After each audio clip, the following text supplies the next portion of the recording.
I've come into Park Frankendal today, beautiful sunny day, to show you the Magnolia. Now, magnolias, to be honest, are going over a little bit at the moment in Amsterdam, but if you're lucky, you will find an area such as this where there are a few different magnolias, each coming into bloom or passing out of bloom at a different time.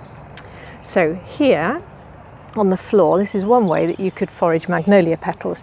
Now, if you've read my blog post on urbanherbology.org about magnolia, you'll know that magnolia is one of my favourite wild foods. So let's take a look at it and have a think why.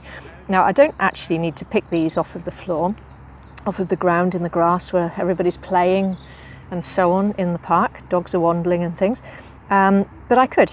So if I really wanted to, I could take one of these rubbery beauties, give it a good wash, and then I could just slice it up when it's dried off on the outside, and I could make something such as honey with it.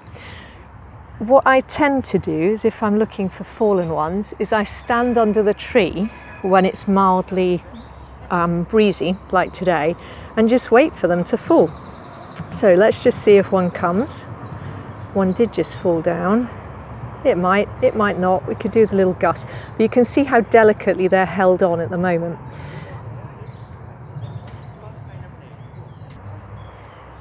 Now here's a different variety of magnolia. This has got much smaller flowers. If I just put my hand close to it, you'll see, much smaller than the big one. I think the other one is Magnolia grandiflorium. I'm not sure what this one is. It's really, really pretty. And it's got a lot more petals per flower, I think at least, but it's definitely magnolia, and it does taste good. And I'm just going to show you how I do a bit of my stealth foraging with the magnolia. I've only got one hand free at the moment because I'm using my mobile, but if I just reach in, I could pluck maybe this one. But I think I'm going to go for that one at the back, so it doesn't really make very much impact. I'm just going to pluck that off from the base. So if you look at that flower still, it doesn't really look as if anything has happened to it, so it's not going to encourage other people to do it. And I can eat that straight from the plant. Oh, that's a spicy one. That was deliciously spicy. Really, really good. Now here we've got a beautiful white magnolia. Look at those flowers. This is the type of magnolia I really love, to be honest. It's a little bit too high for me to reach many of the flowers, but that's okay, because I don't need many flowers.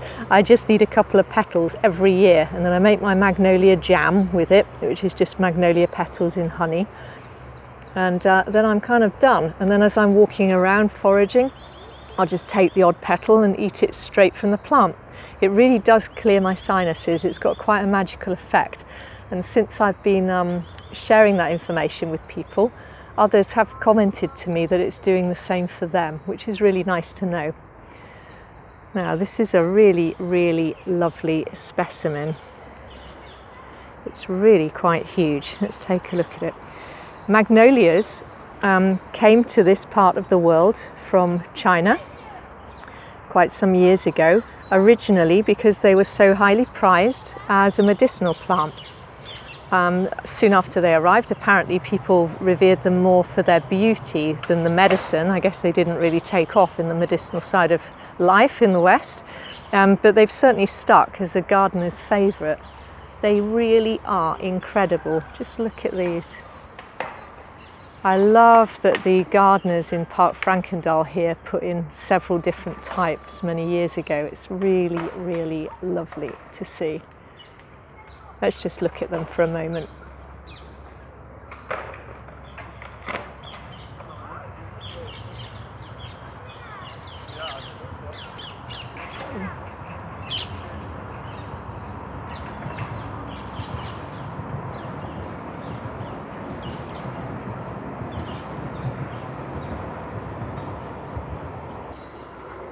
Now this magnolia, which is part of the same copse of magnolias in Frankendal, is really dropping some petals today, which is fun to see.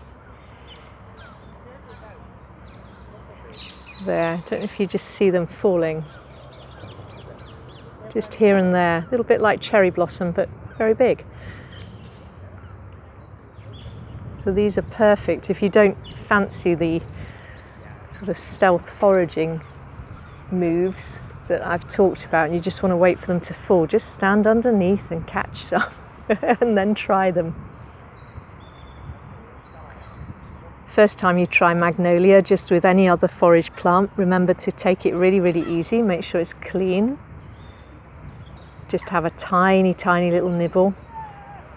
On my apprenticeship course, I talk for a whole lesson about ways that you can test that a plant is safe for you, going through a whole series of steps, bit by bit, seeing if your body has a reaction to it, an unfavourable reaction.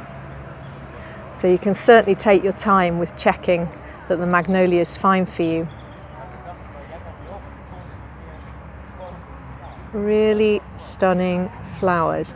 And after the flowers have passed on and they've done their work, then these lovely leaves will build up really glossy foliage. And that foliage hangs on for a long time. Stunning plants.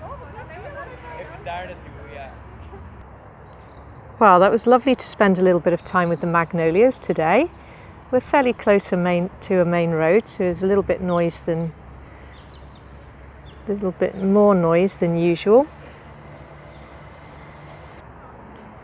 Well, that felt really nice to be out with the Magnolias today.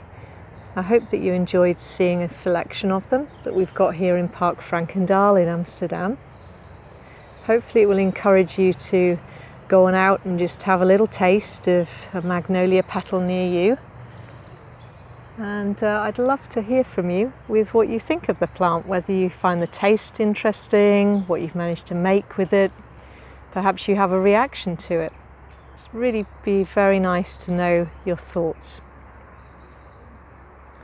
And if you've got a magnolia growing in your garden, then I hope that this will give you some ideas on how to make the most of them while they're in flower. If you like the video, please do remember to subscribe to the channel and to like it perhaps.